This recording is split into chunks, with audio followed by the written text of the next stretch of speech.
Există foarte multe întrebări cu privire la conferința de la Mamaia.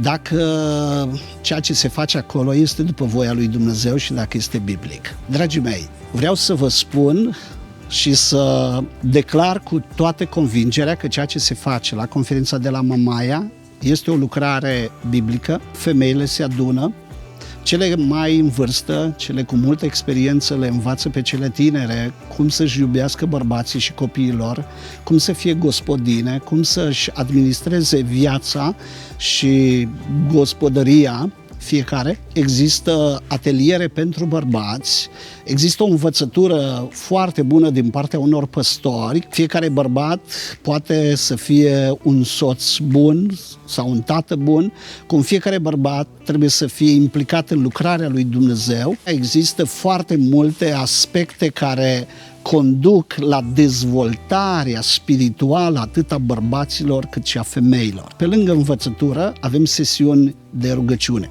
Vreau să vă spun cu toată responsabilitatea că ceea ce se întâmplă acolo sunt cu adevărat minuni.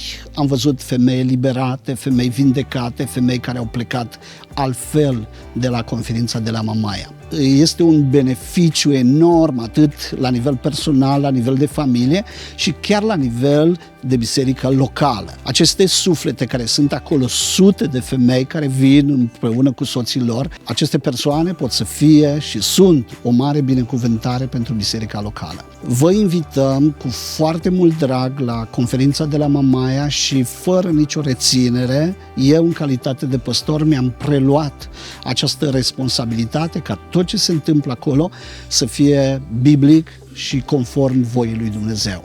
Fiți binecuvântați! Ne vedem la Mamaia!